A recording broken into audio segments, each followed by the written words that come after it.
ملت ٹائمز میں آپ کا خیر مقدم ہے. میں آپ کے ساتھ شمس تبریز قاسمی اور ہمارے ساتھ ہیں امیر جماعت مولانا جلال الدین عمری صاحب.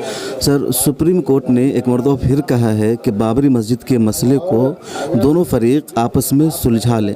آخر سپریم کورٹ کے ججز خود کیوں فیصلہ کرنا نہیں چاہ رہے؟ نہیں، وہ کہتے ہیں کہ اگر آپس میں صلح صفائی سے بات ہو جاتی ہے تو ہمیں خوشی ہوگی. دونوں بڑی قوموں کے درمیان یہ مسئلہ ہے، تو اس لیے جو ہے اگر حکومت نے کورٹ کی نگرانی میں اگر یہ بات ہوتی ہے تو پرسنل لا بورڈ نے اس کی تائید کی ہے. ہم بھی تائید کرتے ہیں، لیکن ہمارا خیال ہے کہ پچھلے تجربات کی روشنی میں اس کا کوئی نتیجہ نہیں نکلے گا.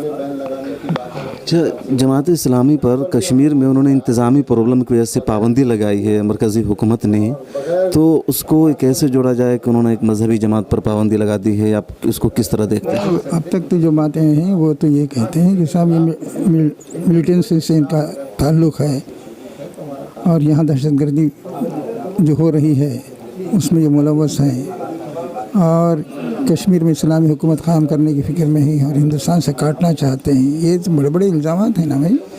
اچھا، OIC جو اسلامی تعاون تنظیم ہے اس نے دوسری مرتبہ ہندوستان کو بہت دنوں بعد مدعو کیا ہے. OIC اسلامی تعاون تنظیم جس کا ابھی متحدہ عرب امارات میں اجلاس ہوا، سشما سوراج وہاں گئی تھی، وہ اٹینڈ کر کے آئی ہے. پاکستان نے بائیکاٹ کیا، بٹ انہوں نے یہاں کے جو مسلمانوں کی مجموعی مسائل ہے اس پر سشما سوراج نے کوئی گفتگو نہیں کی. آپ اس کو کس طرح دیکھ رہے ہیں؟ بھائی دیکھیے، ہمارا خیال یہ ہے کہ اگر OIC والے ہندوستان کو بلا رہے ہیں تو اس کا حق ہے ان کو کہ مسلمان بڑی تعداد میں یہاں موجود ہیں.